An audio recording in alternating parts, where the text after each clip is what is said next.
Dalam syarah kitab Fathul Mu'in, I'anatul Talibin dijelaskan, wal hikmatu fi kaunil maktubati sab'a asyarata rak'atan. Adapun hikmahnya kenapa salat 5 waktu itu berjumlah 17 rakaat. Apa hikmahnya?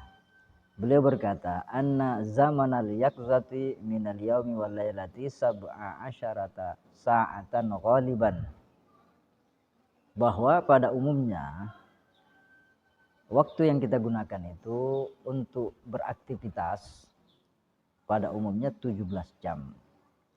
Isna asyara fin nahari, 12 jam yang kita gunakan di siang hari. Wa nahu salasi sa'atin minal ghurubi wa sa'ataini min qubailil fajri. Kita gunakan malam hari ya 3 jam atau 4 jam setelah sholat maghrib sampai sebelum tengah malam, kemudian 2 jam atau 1 jam sebelum matahari terbit. Maka tujuannya apa? Faja'ala likulli sa'atin rak'atan jabran lima yaka'u fiha minat taksir. Agar setiap jamnya daripada 17 jam yang kita gunakan untuk beraktivitas ditebusi oleh 1 rakaat. Jadi 17 rakaat menebus 17 jam yang kita gunakan beraktivitas pada siang dan malam. Artinya apa? Ketika mulai melakukan aktivitas 1 jam, 1 jam, 1 jam sampai 17 jam itu ada salah dan khilaf, ada dosa dan maksiat, ada kelalaian, ada hal-hal yang tidak diridhoi oleh Allah Subhanahu wa taala, maka ditebusilah, ditutupilah kehilapan, kesalahan atau bahkan dosa dan maksiat dengan 17 rakaat. Maka seburuk apapun perilakumu, selalai apapun engkau dari Allah, jangan pernah tinggalkan 17 rakaat. Untuk apa? Untuk menutupi 17 jam yang kita gunakan untuk beraktivitas di siang dan malam. Kemudian beliau menjelaskan bahwa sholat ini istimewa. Sholat 5 waktu 17 rakaat ini istimewa. Kenapa dia istimewa? Walam tajtami hazihil khamsu li ghairi nabiyina Muhammadin sallallahu alaihi wasallam. Salat 5 waktu ini belum pernah sebelumnya disatukan, dikumpulkan untuk kepada satu nabi, melainkan dia balkanat mutafarriqatan fil anbiya'i.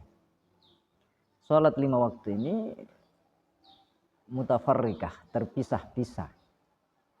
Ada nabi yang khusus salat subuh saja, ada nabi yang khusus salat maghrib saja. Maka beliau menjelaskan, subuhu salatu Adamah. Subuh itu salat yang Allah wajibkan kepada Nabi Adam. Wa zuhru salatu Daudah. Zuhur itu adalah salatnya Nabi Daud alaihissalam. Wal asru salatu Sulaimanah.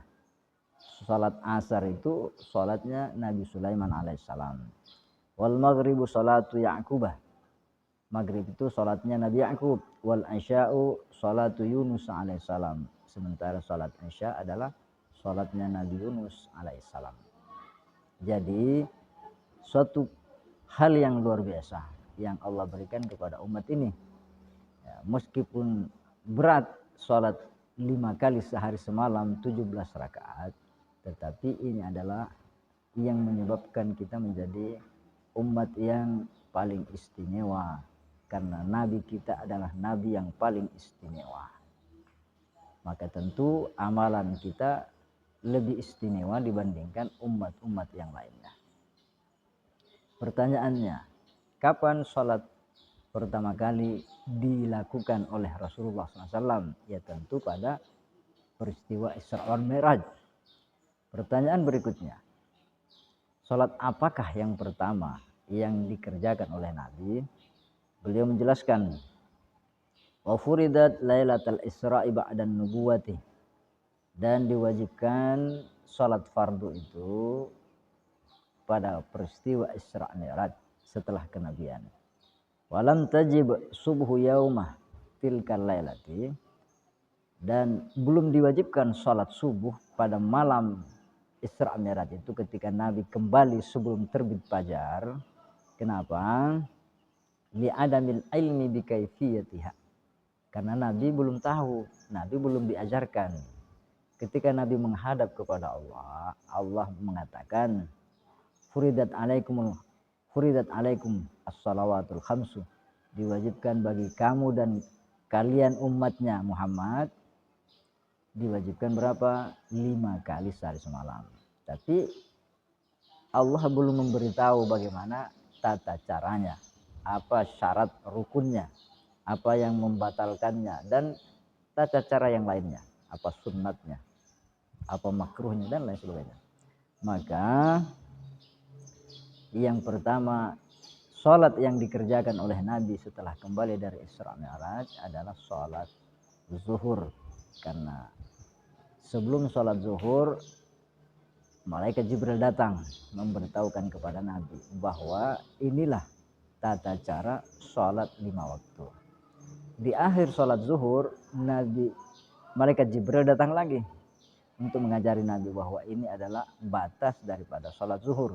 Kemudian Jibril menyampaikan ini adalah awal daripada masuknya waktu asar. Di akhir waktu asar, malaikat Jibril datang lagi mengajari kepada Nabi ini adalah akhir waktu sholat asar dan dia merupakan awal daripada sholat maghrib. Begitu seterusnya. Jadi yang mengajari Nabi adalah malaikat Jibril. Yang mengajari malaikat Jibril, ya tentu Allah. Maka apa kata Nabi? Sallu kama ra'aitumuni usalli. Salatlah kalian sebagaimana kalian melihat saya. Siapa yang melihat Rasulullah salat? Tentu para sahabat. Siapa yang melihat para sahabat menunaikan salat? Ya tentu para tabi'in, para tabi'in. Siapa yang melihat para tabi'in? Ya tentu para ulama. Maka kita salat seperti salatnya para ulama ussaleh karena mereka mencontoh ya, yang dilihat oleh para tabi'in, dan para sahabat sampai kepada malaikat Jibril yang diajar langsung oleh Allah Subhanahu wa taala. Syukurnya ya, Nabi hanya mengatakan sallu kama ra'aitumuni usalli. Salatlah kamu sebagaimana engkau melihat. Jadi lafaznya itu sebagaimana engkau melihat aku salat. Bukan Nabi mengatakan salatlah kamu seperti salatku. Karena kita tidak mampu, kita tidak mungkin bisa salat seperti persis salatnya Nabi. Tapi kita hanya salat sebagaimana sahabat melihat Nabi. Sebagaimana sahabat melihat. Bagaimana engkau melihat? Ya bermacam-macam. Maka ada hal-hal yang menjadi khilafiyah. Perbedaan tentang mana sunnah abad, mana sunnah muakkad, dan lain sebagainya. Tapi persis seperti Nabi itu tidak mungkin. Makanya Nabi tidak mengatakan sallu ka sholati. Nabi tidak mengatakan sholatlah kamu seperti sholatku. Tapi Nabi hanya menyampaikan redaksi hadisnya sallu kama ra'aitumuni usalli. Sholatlah kalian sebagaimana kalian melihat. Sebagaimana kalian melihat. Ya. Jadi bukan persis